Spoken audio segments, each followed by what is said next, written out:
Good morning. I like that response. Thank you. I'm so pleased that each of you could come out today.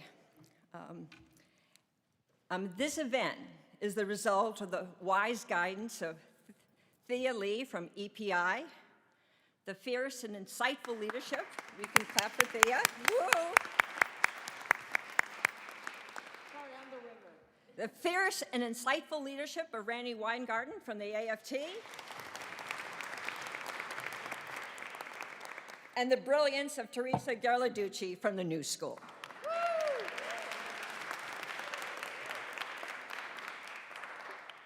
These women see a better future, and they make it happen.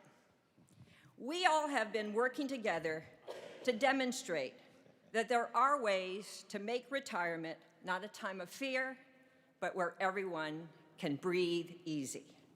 Right now, this isn't the case.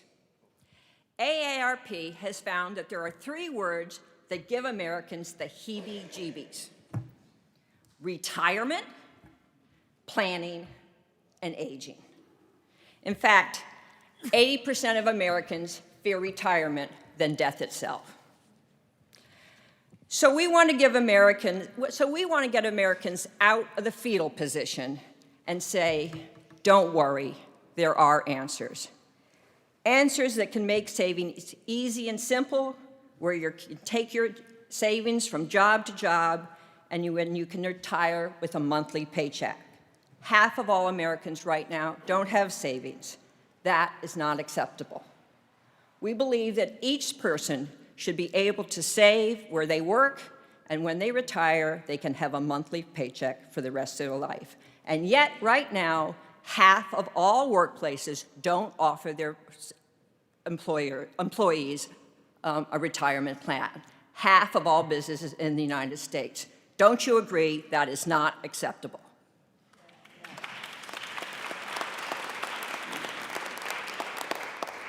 Already, 10 states have enacted legislation to try to change that. And that's great for them, and I have to tell you, it's great also for the AARP who's made that happen. You can clap for the AARP, we like them. But these benefits aren't portable across straight lines, and they don't offer lifetime income. I know, because I chaired the task force in Maryland. So, we need federal legislation, and we're starting the effort here in this special room. This is very special for me. It's the Kennedy Caucus room. And I want to thank Senator Ed Markey and Paige Rodriguez for making this happen.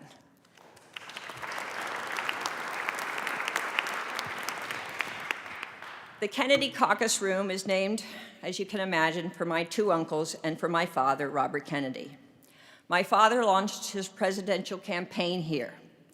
He said that he wished to run to seek new policies that would close the gap between rich and poor, black and white, young and old.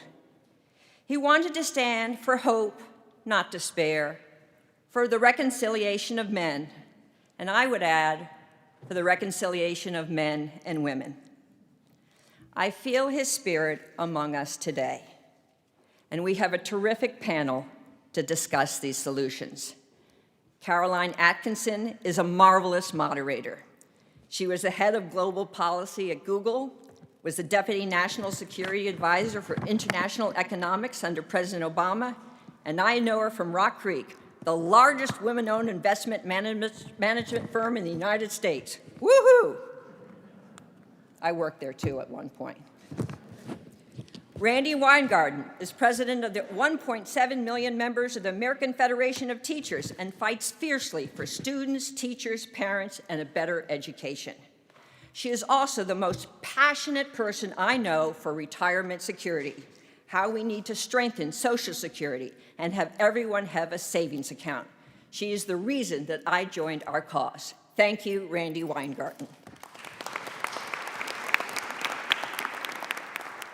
Tony James is co-author, along with Teresa, of Rescuing Retirement.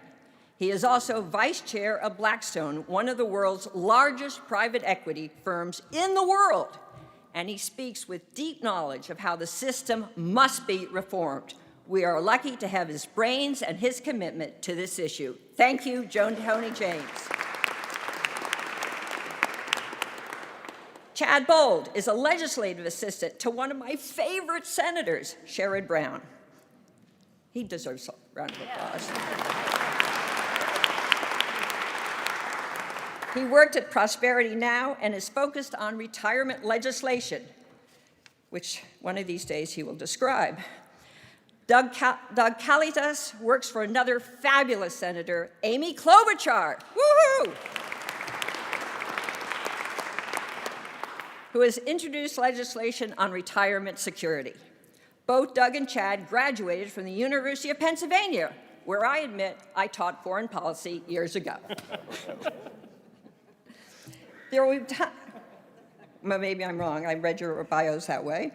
There will be time for questions and answers at the end of the panel, and then Teresa Garladucci will close.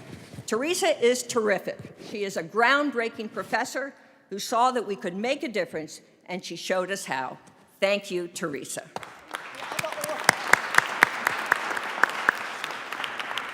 There are just a couple of other people I have to thank. Monique Morrissey, who did a lot of the research for this panel today and for all the work that we did. And for the great team at EPI who helped assign everybody in and produced all the papers. Thank you, EPI. Woo! And now, Caroline, take it away.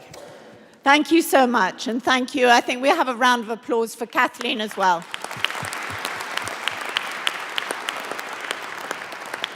So I'm going to go first to Tony, that one of the two authors, Teresa's the other one, of this great book, Rescuing Retirement, and ask him, what exactly is the problem? Why does retirement need rescuing? Well, that's simple. Let me start by saying that I believe one of the fundamental rights of someone in America, one of our fundamental principles, needs to be that if you spend a career working hard, the full-time job, when you retire, you can retire with dignity. I don't think that's very controversial with any party or anyone. And we're failing in that mission for our people. By 2050, 1/3 of our elderly will be in poverty if we don't change the system. We have lots and lots of baby boomers approaching retirement without the savings that they need to maintain their lifestyle. So the problem is big, it's obvious, it's pervasive. The track we're on dooms a huge number, a third, 25 million of our elderly to not only live in poverty, but to spend the rest of their days worrying. We all have parents, we know what old people do, they worry, and they worry about money. And what a horrible sentence. You couldn't impose that on people that had done something terribly wrong, to say the rest of your life you will live in poverty and worry about it every single day. What a horrible sentence. That's the track we're on, and that's what we got to fix. Thanks very much. And I've just spent a week with my 91-year-old mom, who has a small pension and then a subvention from me and my sister. So it is very important. I think many of us, older than perhaps the average in this room, do help our elderly parents, and then we wonder how much our children will be able to help us. So Randy, I have to tell you that one of my two daughters is a teacher in the New York City public schools. And so Which school? It's called... Tell me later. I'll tell you later. And she will, of course, look forward to a pension, as will your members. So why is this an issue for you and for your members? Well, because retirement security is an issue for everyone, and you cannot be an island. And what we saw, frankly, in the last 20 years, and particularly at the start of the last recession, is that you saw what I call, I'll try to be very careful about this, pension envy. So instead of the fight being how to ensure that everyone had adequate retirement income, there was a fight to try to drop what people had. And what we saw is, 30, 40 years ago, 80% of Americans had some kind of appropriate defined benefit pension, and now 80% don't. And so our job, we feel, it's kind of like, if I had food on my table, would somebody actually ask me whether I should be concerned about other people eating? And of course, we have to make sure, if we want a society with a social contract where we do what Tony just said. And let me just also say, I've worked, I spent a lot of time challenging people on Wall Street. I've worked with this man. I think what he has done in terms of this work and other work is amazing. And this is the kind of social contract that we need to have in America, where people, regardless of class, work together to fight to ensure that there is a ladder of opportunity and a social contract for all Americans. So I had to say that. And so this is why we at the AFT, about 10 years ago, started talking about how can we assure retirement for all and retirement security for all. And it really requires 3 basic principles. People are savers if they can. So they want Social Security, they need Social Security. Social Security has to be a piece of it. Then there has to be some individual retirement account, and then savings. And then people can then say, as Tony just said, okay, I have 60%, 70%, 80% replacement income in retirement, so that you or me or others are not actually paying our parents every month for their retirement. What happens if they don't have kids that can afford that? Look at what's happening in terms of millennials. Millennials right now have a net worth of about $8,000. So whether you look at it as actually a real interest of all of us to have people have retirement security, or whether you look at it as a special interest to ensure that people have retirement security, at the end of the day, America needs people to have retirement security, and that is what the union movement is about, trying to have a better life for Americans. I'll give you one more statistic. For every dollar of retirement security, of retirement income that a retiree has, that produces $2.50 or $2.75 of economic output in a community. So this is good for America, for retirees to have retirement security. It will hugely save people from the anxiety that they have. And at the end of the day, it is part of our social contract, as Tony just said, to people who have worked hard for their lives, that they can be assured in retirement that they can have a good retirement. Thank you very much, Randy. Rousing.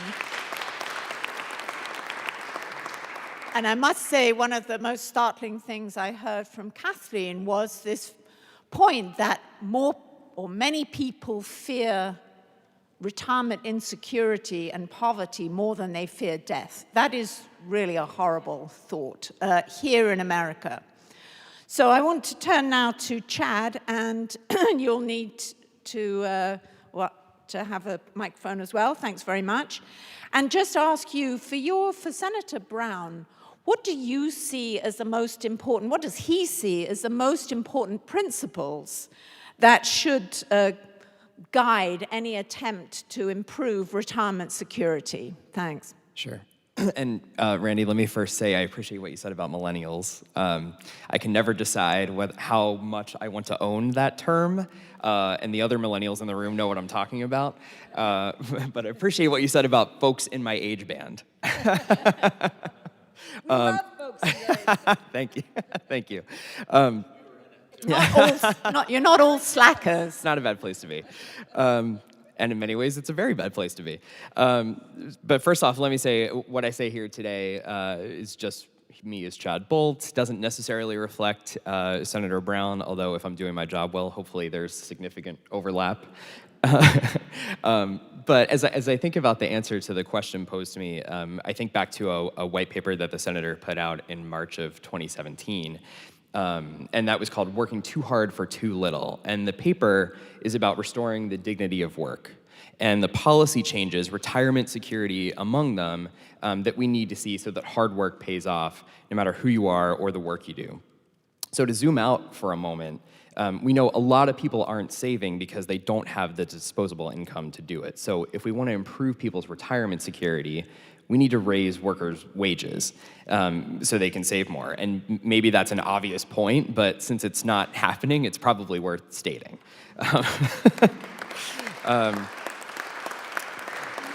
We also need to protect and expand Social Security. It's a profound social contract, as you've heard already, and we need to honor it by building on it so it continues to be there for people.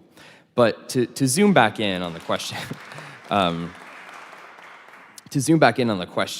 we know workers need access to an account they can use to save. Some workers have access to that through their employer, but too many don't. So while there's still a lot to work through, we think the idea of a guaranteed retirement account is one definitely worth exploring. And that's an account that is simple. It's a small contribution made from the employee and made from the employer. It's portable and personal, so it's easy to take with you. It's universal in that it's an option, again, an option, to the range of workers that we see in today's workforce. It could have a component of refundable tax credits to help low-wage employees contribute, and it should provide a steady stream of retirement income when the time comes. So we really like this idea. There's much to figure out, but we think it could be a big part of the puzzle that helps us crack the code on retirement security. Thanks very much. And we know that there are a number of different proposals for retirement security, and we believe that there are broad, or I think the members of the panel believe there are some broad issues and broad principles that unite many of these plans. But I would like to turn now to Doug, and on behalf of, or mainly on behalf of, Senator Klobuchar, if you could tell us, why did Senator Klobuchar want to make a major retirement proposal a central part of her platform, and what principles does she see as the key ones? Thank you. And I will start by echoing what Chad said before, with the usual caveat that these views are my own, and hopefully there will be significant overlap with what the senator believes, but I speak for myself. So just speaking again about what was mentioned before, I mean, 3 in 10 workers lack access to a plan, and we know that a full 45% of Americans are not participating in a workplace savings plan.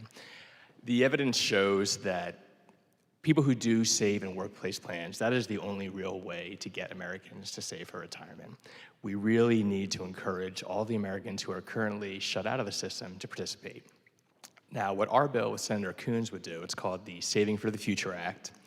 It would require all employers with at least 10 employees to make a minimum contribution of at least 50 cents per hour worked to a retirement plan for each employee. And this starts small. It's only $1,000 a year. It'll increase slightly after that. And we would also make it so we have automatic enrollment, which employees can opt out of, starting at 4% a year and going up to 10%. The evidence has shown that if people start saving early, in their 20s, this amount of savings, which is not huge on a year-to-year basis, will produce more than enough income in retirement as a supplement to Social Security.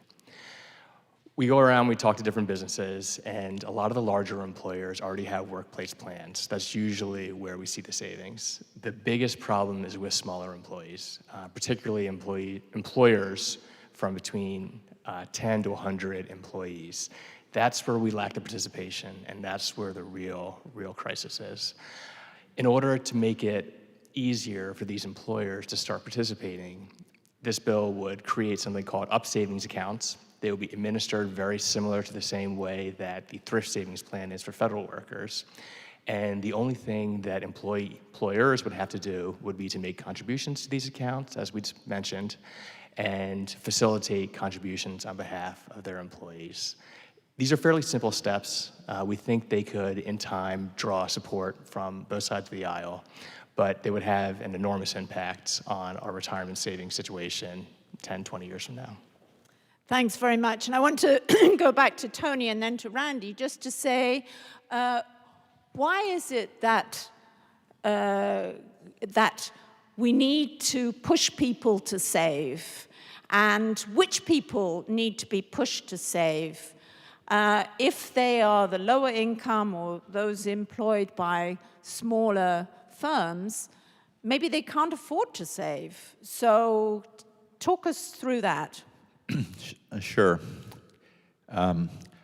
Well, first of all, as Doug was saying, most of the workers that don't have access to an employer plan work for small businesses. And the vast majority of those are hospitality kinds of businesses, restaurants, retail, hotels, and so on.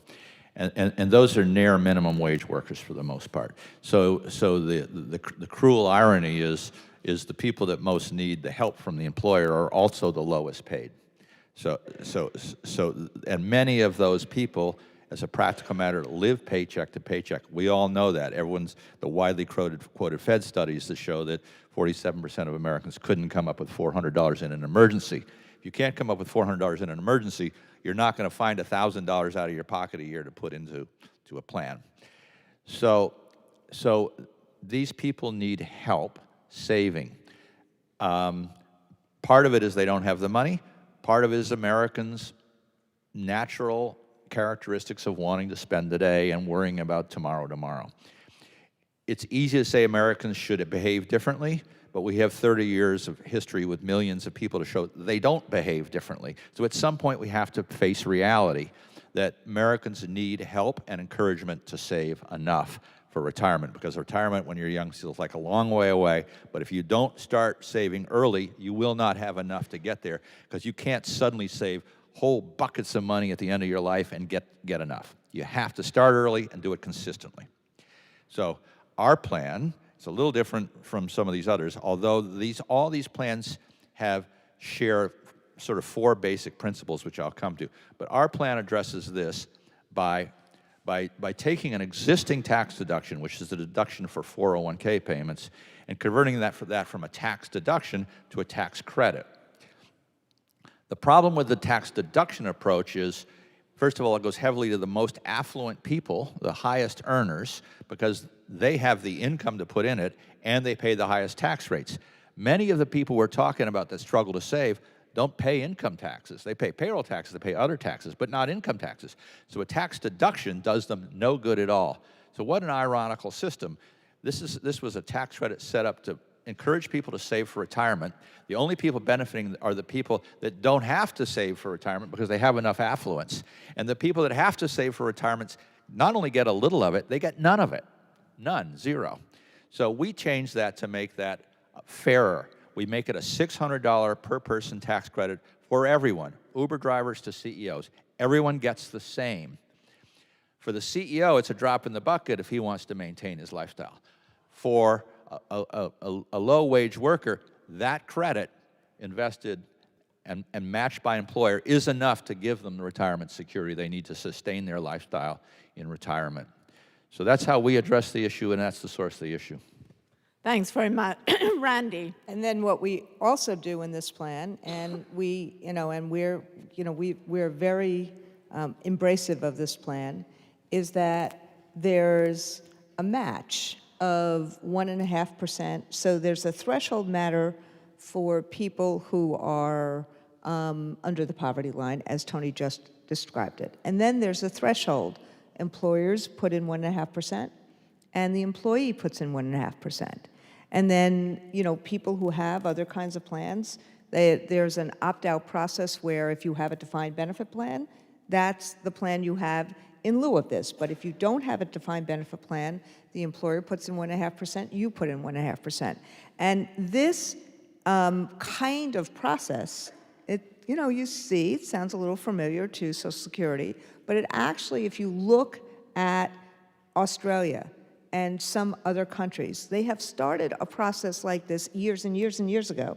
They are now up to a far higher rate. But what we saw, and we did some polling in 2017, is that overwhelmingly Americans, from millennials to those who are really close to retirement, that 1.5% figure is something that they can see saving. And if they see it, in their own accounts, and they see it grow, and they see it as a guarantee, and they see the kind of leveraging by having the employer do it at the same time, all of a sudden they start seeing their own accounts grow and grow and grow.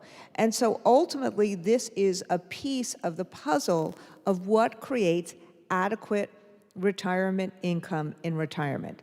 And so those of us in the room have said at least 4 or 5 times, this is a supplement to Social Security. Now, what's the difference between something like this and the 401 plans that exist right now? 2 things. Number one, most people who take or use the 401 plans are wealthy enough to use them. And as Tony said, they get tax deductions for it. Most people in America who can't, 40% of Americans can't put $400 together in an emergency. They're not going to be able to find the way to save.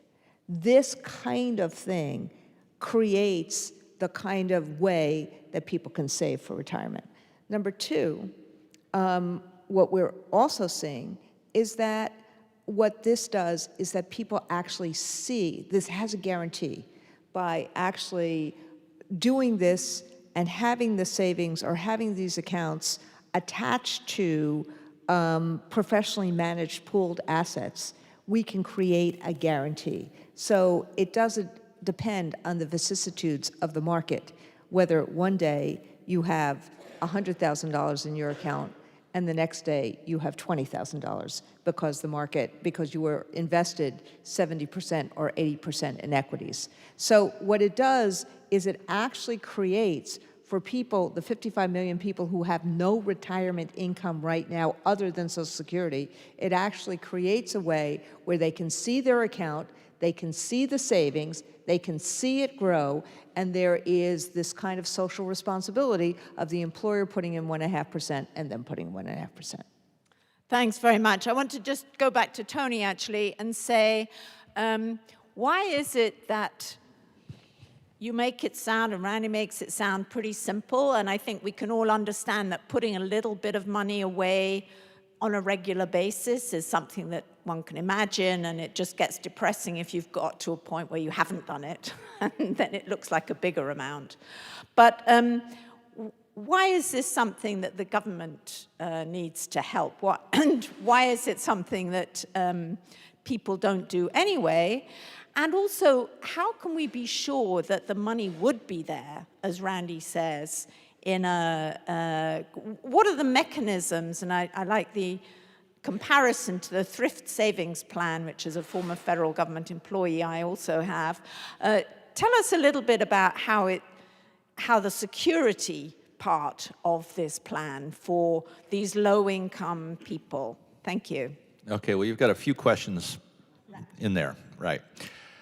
So why the government involvement, I think, is where you started. I think what happened, Randy laid it out very well. Decades ago, the vast bulk of American workers worked hard, and at the end of their life, they got a defined benefit pension plan. That was a huge benefit, and it was hugely important to people's sense of security. And I think one of the things that's created the angst in America today is the loss of that sense of security, and you'll see it. You'll see it in all forms. We won't have to get into all the different forms that it manifests itself, but some of it's obvious and not totally pleasant for all of us. But for whatever reason, the economy, the country went away, and it had this concept of why not define contribution plans instead of defined benefit plans? Let's give essentially the choices to the employee, and take the obligation from the employer. That's kind of seductive in a way, but I would say 50 years later, it's a failure. It's an abject failure. What it really amounted to is a massive risk shift from a sophisticated corporation to unsophisticated workers. And so what we have is a failed system. And because the system because 401ks have failed people, ironically, there isn't even market pressure on those employers who don't have 401s to put them in, because there's no real benefit from having them. So we're kind of in a vicious cycle. I think it takes some government intervention to solve some of these problems. One of which we talked about already is some people just can't save. In our plan, we're not talking about increasing taxes. We're just talking about redeploying taxes that are currently, if you will, tax benefits that are already there. So no more taxes, no increase in the deficit, simply redeploying that. That's one of the reasons why we think that we can get bipartisan support for this. But we do need to help the poorest parts of the workforce save. The other thing we need to do is, as you point out, this solution works and it's painless, but you have to start early and you have to stay with it. And so, and you do have to have, as Randy pointed out, you do have to have the employer chipping in a little bit, in our opinion, or people have to save more, and that's hard for the reasons we mentioned. But by saving a little bit over a long period of time and riding through the market's ups and downs that you'll have in a career, that gives you, that has two implications. First of all, if you invest well, the money grows by itself. It's not a tax, it doesn't hit the employers, it grows by itself. The cruel truth is the average 401k in America earns between 3 and 4% of return per year. The average pension fund has earned 7.5% a year. Over that, compounding over 40 years leaves you with a lot more money if you invest it like a pension plan than if you just earn the 401ks. And then if you invest well, whether it's a thrift saving plan or a pension manager, but if you invest well over a long period of time, the government can afford to guarantee that you'll at least get out, and this is what Randy was talking about, you'll at least get out of your 401, your guaranteed retirement plan what you put in. That guarantee gives people a huge psychological comfort, but statistically and economically, it's costless for the government because the chance is so small that they'd ever have to make good on that guarantee, and if they do, the amounts are small. So it's almost like magic in a way. And so the way Teresa and I think about this is like a pension plan for America, for all workers in America, without creating the unfunded liability. And that's the magic and the power of it. Thanks very much, and thanks for that explanation. I want to turn back now to Chad, and also... Can I just say one thing before, which is that how many people in this room know what a defined benefit plan is? Okay. They're well educated in this matter. And so what used to, my point in raising that question is that the simplicity of this was that the employer had a lot of the risk on them. That you would get a formula, you would know if you worked X number of years, times that formula, times your final average salary, you would know as a retiree what your income was. That plus Social Security. There was a sense of a simplicity. What Tony just said about the cost shift is that the employer would spend the time, or the retirement system would spend the time figuring out what investments were needed to get to that guarantee. That's completely different than the defined contribution plan, regardless of what's put in.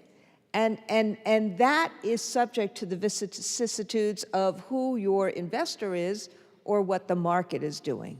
And so what this process that we're talking about goes back to trying to create some degree of certainty, but it actually has one other benefit, which is it's portable. So it's not based upon that one employer, but it actually understands the fact that a lot of people don't stay with one employer for more than 2.5 nanoseconds anymore. So there's a lot. So when Tony says we've tried to create, and you know, Teresa and Tony actually have been brilliant about this. I'm just kind of like one of the supporters of it. But we've tried to create something which has some degree of certainty, some degree of security, some degree of shared risk, again, which the employers used to do, and some degree of a sense of sanity. That's why it is what we think retirement for America.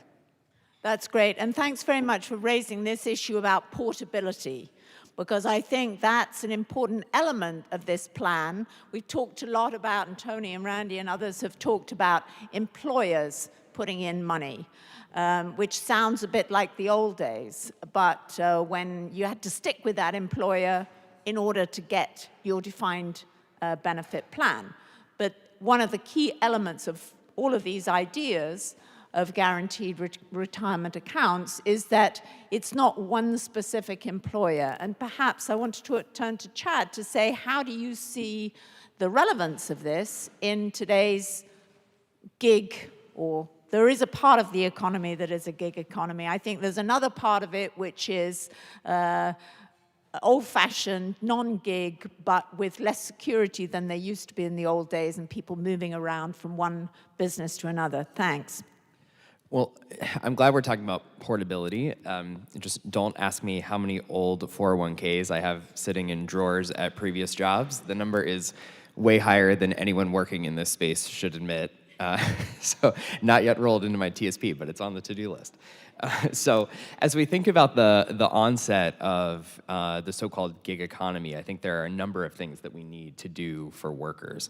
One is fight back against worker misclassification, which unfairly treats workers who would otherwise be traditional employees as independent contractors. And fixing this, by the way, has the effect of helping shore up Social Security, because it means that those companies are actually paying the payroll taxes that they owe on workers who should be properly classified as traditional employees.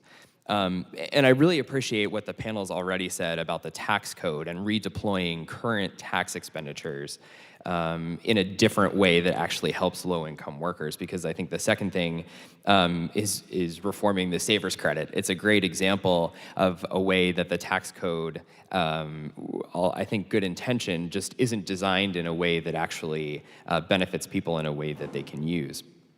And then we've got to do something for the 40% of families you heard about from Tony earlier who don't have enough savings to weather a financial emergency. They need a platform to save for emergencies, but then they need the ability to easily translate that emergency savings into retirement savings once they're in a better financial position. So I think those things, in addition to creating an account that it almost is profound in its simplicity, that is geared in keys off of the employee and not the employer. Those are all things that we should do as part of all of the above strategy, and definitely think some kind of guaranteed retirement account is part of that puzzle.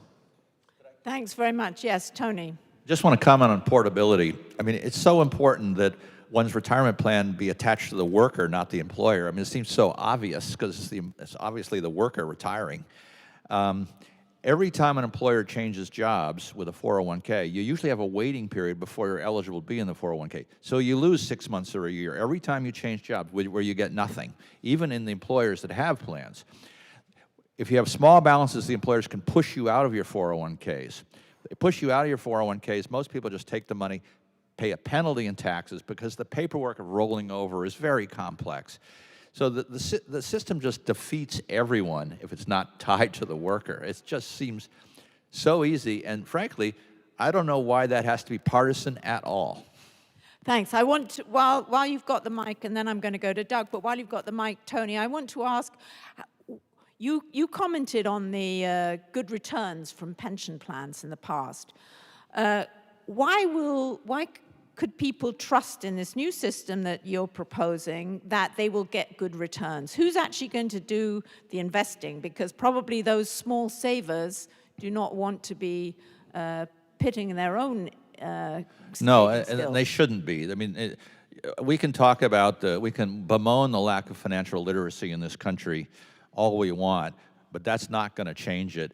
And even for the most sophisticated and highly educated people, navigating capital markets and trying to figure out how much I need to save, how much can I spend, what do I invest in, that's really, really complicated stuff. So we don't think individual workers should pick their investment strategy and manage it If they want to, fine. But what we think they should do is pick pension managers, essentially. The thrift saving plan is one of them. The other option we have in our book is the default plan is the pension plan of your state, whatever your state of resident is, will manage it, just like they manage the pensions, the same way. And you'll have, because it's your account, you'll be able to change managers, but if you choose not to, you'll get credible, established pension managers managing your money in either the state or the federal thrift saving plan. Thank you very much. And portability obviously will require portability across states. So, or maybe you can leave your money in one state even if you yourself switch jobs. So, Doug, I'd love to hear from you about maybe the issue on Social Security. That's been mentioned by a number of the panelists here, but I think some people would want to hear, why is this in addition to Social Security, or is it somehow going to damage Social Security? How does one see those two things alongside? Sure. I mean, this is an incredibly important issue, and I think this is one of the first things people think about when they think about, okay, what is the retirement crisis in this country? All of the plans that we've discussed today realize that Social Security is a foundation of retirement and social insurance in this country, and none of these plans would do anything to really touch Social Security. We need to shore up Social Security. It's something that my boss cares a lot about. I know something about Senator Brown cares a lot about, and I really hope that Congress takes action to shore up Social Security for generations. We know that Social Security provides a standard of living for the poorest Americans when they retire and provides an income base for the middle class. What it doesn't do is allow middle-class Americans to maintain their standard of living once they retire. Most Americans, when they think about when they retire, whether it's in their early 60s or later on, they want to be able to maintain the standard of living they've enjoyed over the last 20, 30 years. They don't want to have to worry about having their children take care of them. They don't want to have to worry about every single purchase they make. They want to be able to continue to lead middle-class lives. Our current retirement system does not allow them to do that. In addition to shoring up Social Security, we need to encourage the Americans who are not participating in the 401k system to get involved. There's been a lot of talk today about the way the system is set up, the way that it's onerous for individuals to decide how to invest, how to withdraw, how to decide how to participate. The onus is really on the individual. And while it's great that we have freedom of choice and options, the default rules are extremely important. I think a lot of the plans that we've talked about today would set the default rules in such a way that an individual, it's easy to participate. There's not a lot of thought or work that goes into it. It's easy when you do the things that workers do nowadays, transition between employers, change careers, have spells without work. The system accounts for that. And if they want to take on more risk or invest in different types of investments, they can do so, but they don't have to make those really difficult choices, which most people are not able to make and don't want to have to make those kind of tough choices. Okay, thanks very much. Randy wanted to chip in, and Tony, but I also... Okay, I just want to make one comment about lifelong income, because we really haven't hit quite on that. Social Security gives that, and that's one of its wonderful things. But it's really important that mentally and emotionally that people get lifelong income. The studies have shown that two equally affluent families, one with lifelong income, one doesn't have, the one with lifelong income is so much happier and physically healthier because of that. So that our plan and some of the other plans, that is a really critical component. And we address that not to create some big liability that could crush future taxpayers. We address that by having the balance of your retirement account determine the amount of your lifelong income for you and your spouse. So if those people that have worked more and saved more, they'll get a higher lifelong income. And so we don't create, that hidden liability that just accumulates. And we also feel like, frankly, that this should be paid by the federal government because it's a very inefficient part of the capital markets. The broker's fees are high, and the money goes very fast if you're trying to buy private market annuities, and then you've got credit risk. And we use the payment system that's of the Social Security Administration. We don't touch Social Security, as Doug was saying, but it's the payment mechanism is already there. All retirees already get monthly checks, so we're just adding our balance to the monthly checks. And from the federal government standpoint, the beauty of this is we become, as a country, more self-funding of our deficits. So there's a bunch of benefits here that we've baked into this plan. And thanks very much also for addressing the issue of fees and so on, because I think some people can think, well, I may have this pot of money, but if I hand it over to somebody in, excuse me, Tony, but in Wall Street who might not have my best interests at heart or might not be looking out for me, then I may end up paying an awful lot of it in fees. I'm going to turn to questions for the audience, from the audience in just a second, but Randy was going to jump in first. Right. So Tony said a bunch of what I was going to say, which is that, but remember what we said earlier, that over the course of the last 20 years, particularly when pension systems, why did defined benefit systems go bye-bye? All of a sudden, the liabilities had to be paid for upfront by the consumers, by the current employees, the changing in gap analysis, the changing in a whole bunch of things that the government required, then created the cost shift onto individual employees.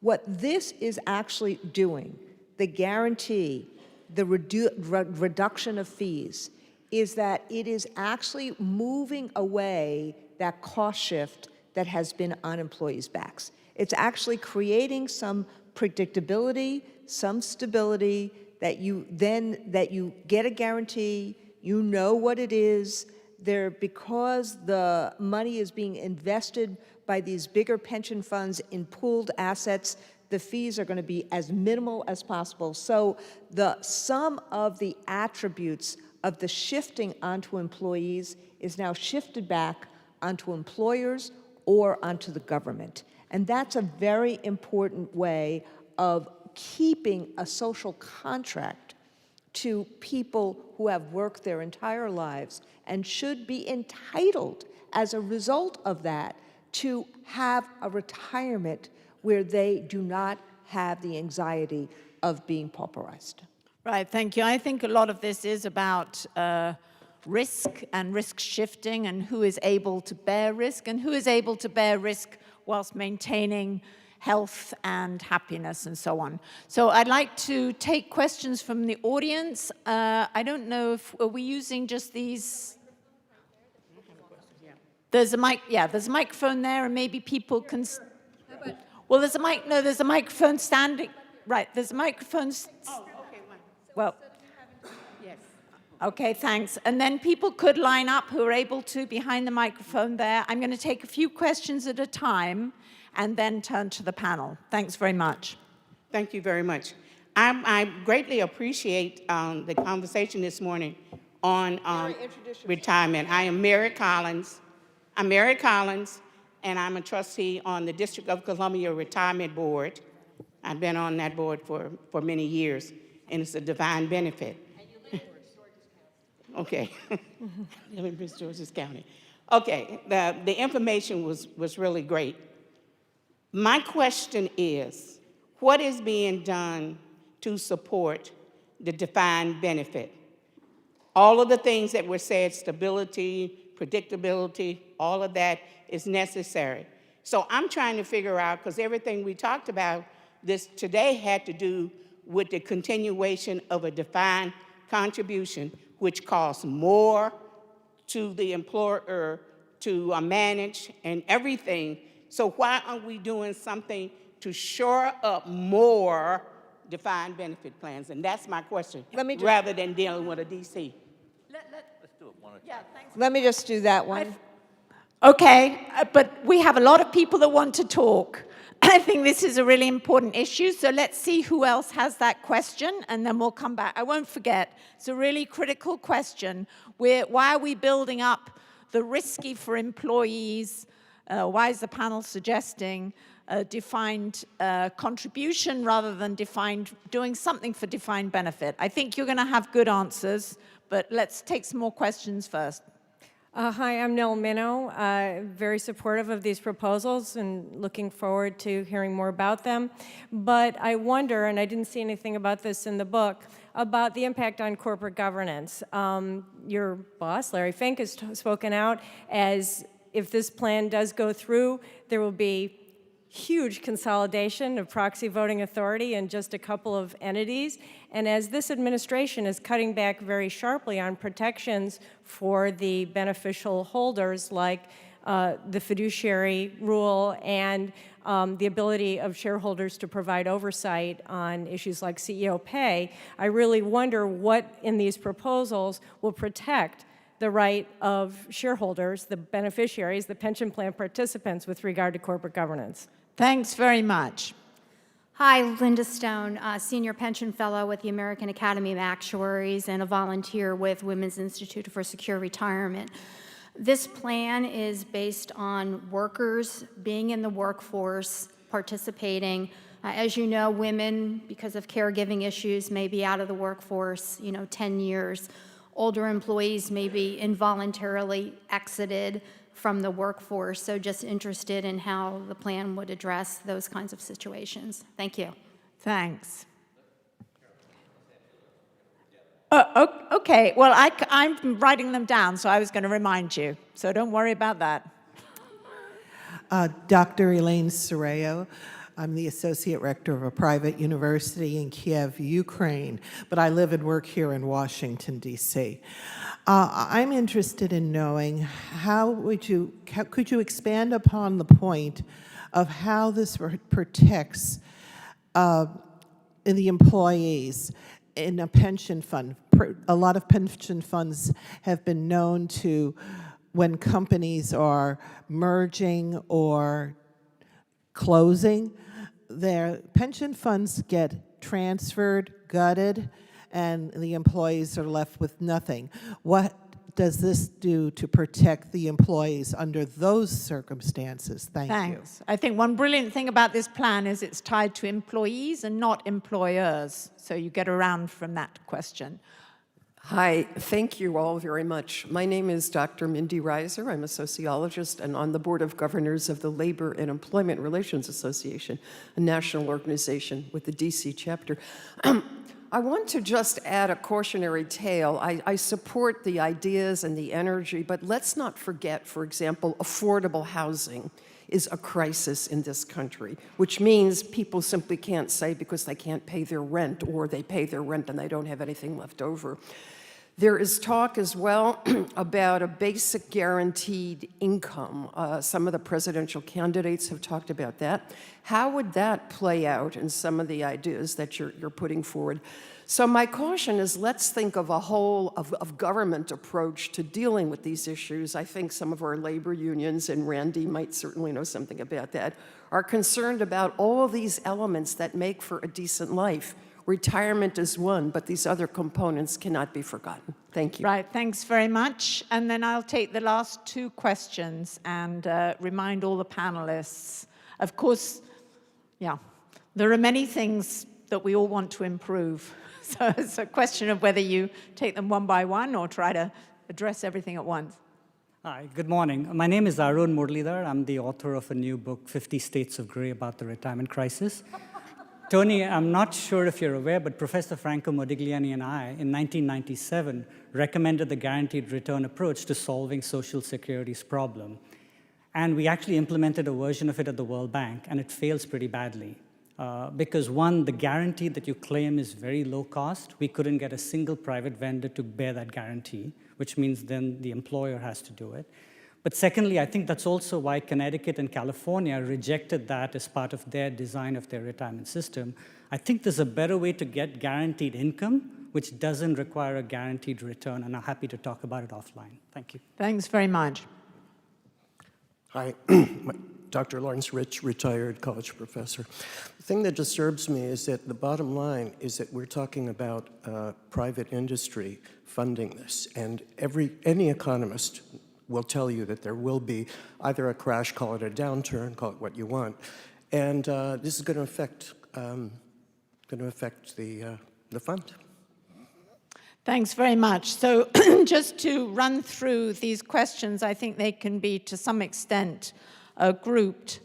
One is, why are we supporting reinforcing defined contribution plans rather than defined benefit plans? And I think that links in with, what about the guaranteed income? Sorry, Randy, but I think you can take those together. Well, but this is, so let me make a caveat here.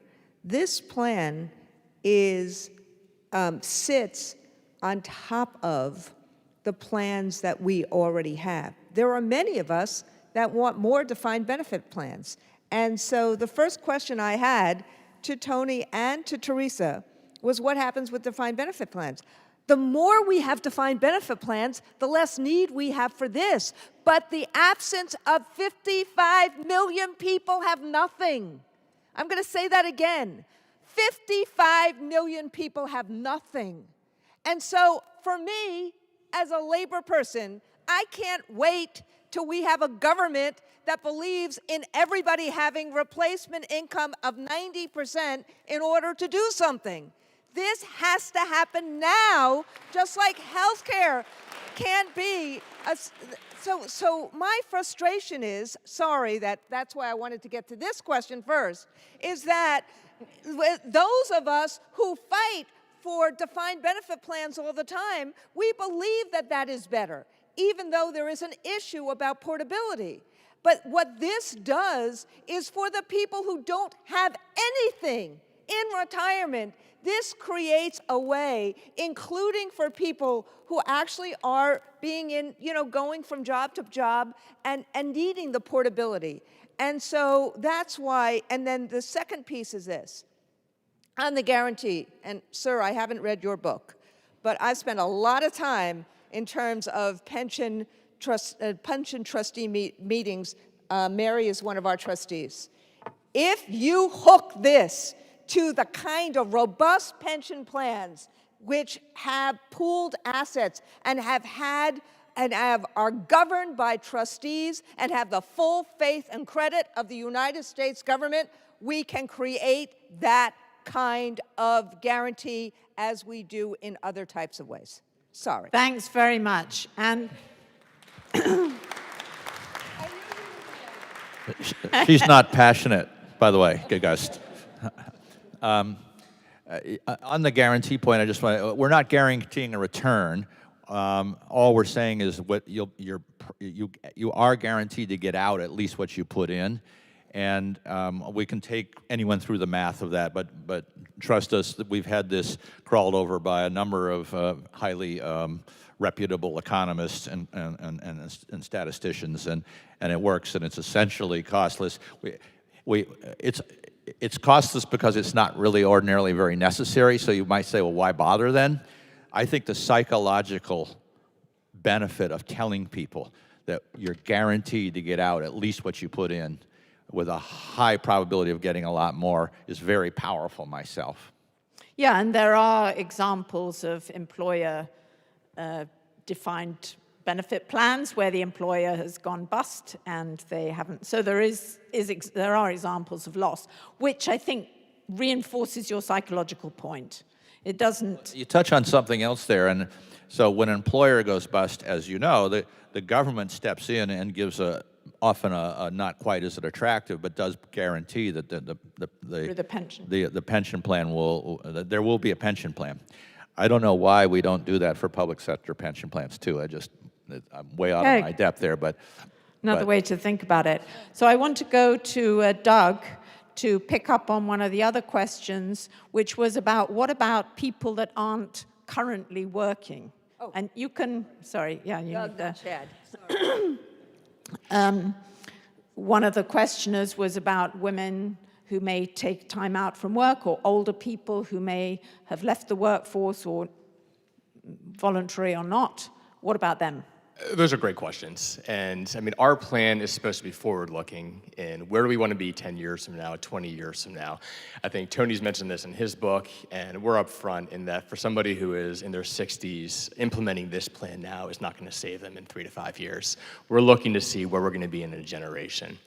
And the big thing for our plan and other plans is the portability. Everyone's going to have gaps in their work. Women more than most, and people who have disabilities. You're going to have months and years where you leave an employer and don't earn an income. But if the majority of the time you are earning and saving, and you have the employer contribution, and it's compounding over time, and you're not withdrawing the money from the plan, that's the key element. Our plan has a savings component and a retirement component. I won't talk all about it. You can read about it more in the text. But if people are able to withdraw for savings emergencies, but they keep the money in the retirement plan and it compounds over decades, then they're going to be in so much better shape when they retire. And I'd like to just quickly touch on one thing that's related to this. Is one of the reasons we're interested in this is because we hear so much about income inequality in this country, but we have an even bigger problem with wealth inequality, and it cuts sharply across demographic lines. I was shocked to learn that the average white household has $146,000, excuse me, the median white household has $146,000 in wealth, savings, retirement, et cetera, and the median Black and Latino household has $14,000. That's a factor of 10 to 1. And one of the biggest drivers of that wealth inequality is the disparity in retirement savings. And all of these plans would do a great deal to address that. Thanks very much. Let me comment on a couple of things. Several comments were there. Hang Why on, don't you Tony, solve this problem? I want to come to you at the end. So I just want to go, if you don't mind. You'll hold on to your thought, I know. I also want to ask you about corporate governance. So Chad, just last comments from you. Well, I want to jump in on caregiving, first of all, and to go back for a moment to something my boss talks about all the time, which is the dignity of work. We think of that as sort of, it's the way we govern, but it also means more than you might think at first blush. I mean, we think if you are caring for a child, caring for an aging parent, to jump in on caregiving, that is work. And it should have dignity in the same way as a traditional wage-earning job.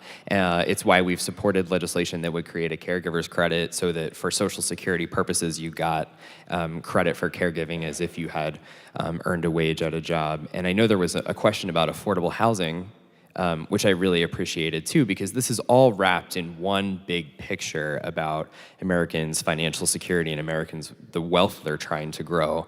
And to, I guess, be the token millennial on the panel, I'll also raise student loans, has a little bit to do with the inability of folks to save.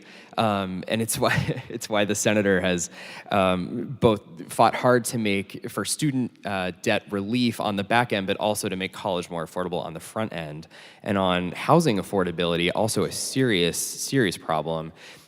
We are working on legislation that hopefully will roll out this summer to provide some kind of renter's credit to make housing more affordable to renters. We know the tax code works very hard for homeowners and to make homes they already have affordable, but does very little for renters. And so we're working on legislation on that front as well, because it's all part of one big picture. Great, thanks very much. I think, Doug, you must be Generation Z or Y or X or something. Randy, I'm right on the bubble. Right, okay. Tony, you wanted to jump in on, I'm sure, many of these questions, excuse me, and including on the question of how that Doug was talking about, what the details of the plans will be. I also wanted to ask you maybe before that, and before you round off, just to address quickly the question on corporate governance. And if these pensions, because you know about the whole issue of... Well, I think that's easy. You're just moving more savings and therefore more investments and therefore more equities into the hands of people with fiduciary obligations to broad numbers of working people. I think it improves governance. Thanks very much. I did want to come back on Doug's point. Our plan, which gives, we call it fair because everyone gets the same $600 credit. So you no longer have the system that we have now where the higher the earner, the more of the tax break you get. So it doesn't address all of the income inequalities across ethnic and gender lines, obviously, but it certainly is a way better step than where we are. And one of the things we tried to do is not be too idealistic, frankly, but come up with something that actually works, where we can get support from both sides of the aisle. And I'm sure many of the people in this room lean to the Democratic side, perhaps all, but from the other side of the aisle, our plan does a few things. First of all, it works, and this is the dominant worry of American voters, and eventually both parties will listen to that. Secondly, it requires no new taxes, no increase in deficit, no new government bureaucracy. It's your money in your account. You control it. You see it. It doesn't go in the maw of the government somewhere. And it rewards work and savings.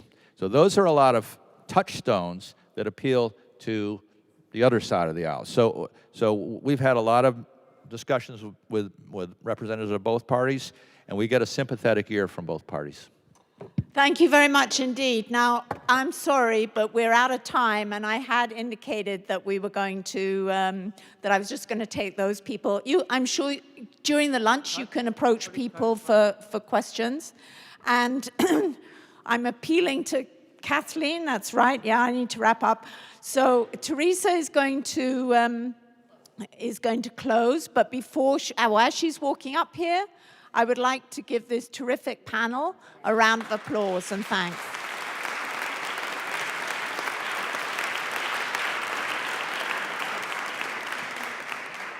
Thank you.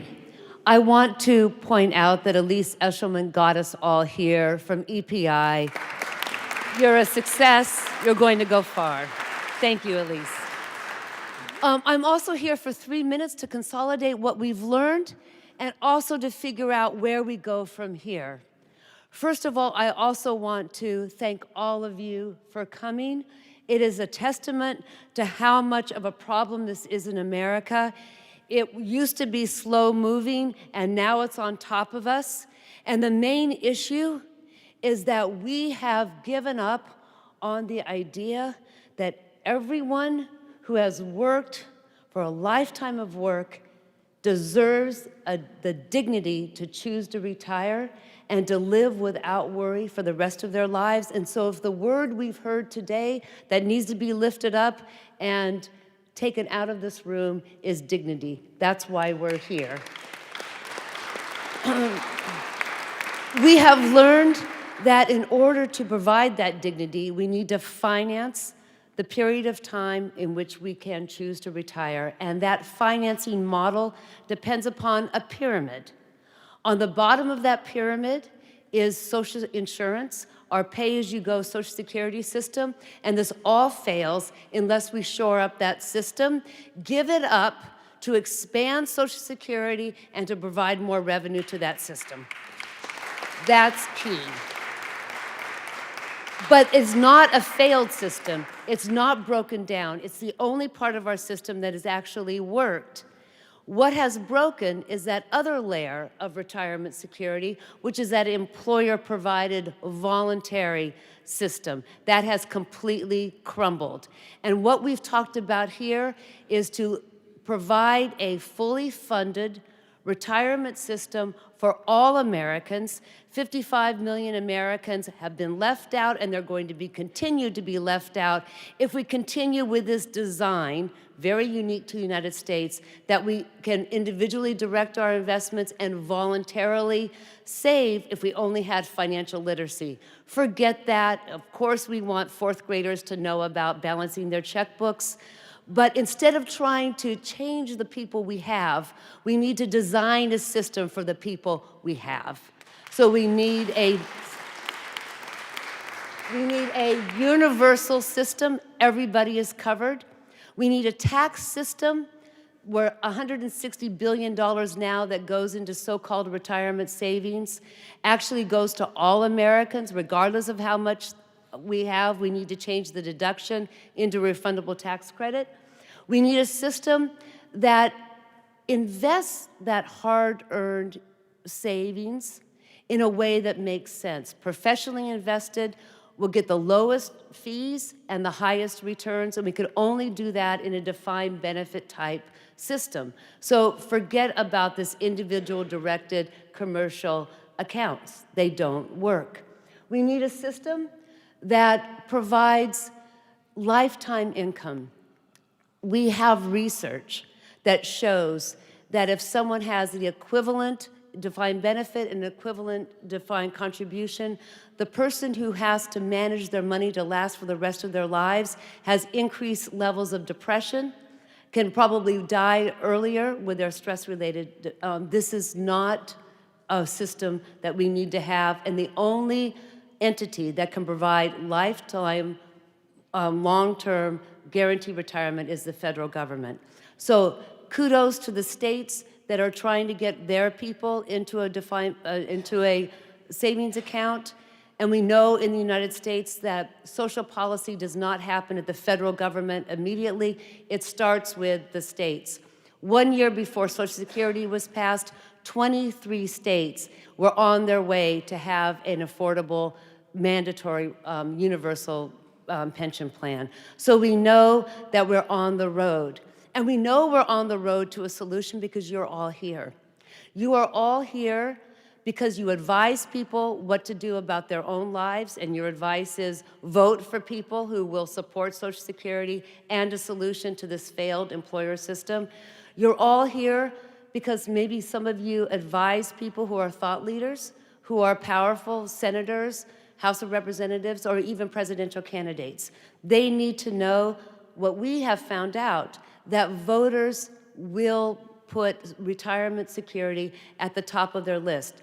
Perhaps it's a stand-in for not having a wage increase. Perhaps it's a stand-in to know that when they get older, they can't work, either because their employers will involuntarily retire them, or they can't have the capabilities to work until they're 70 or 75.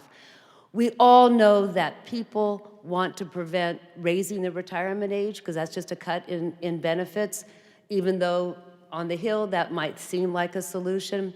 You are all here because you want to provide dignity to retirement and dignity for work. And so I want to close to thank you for being here.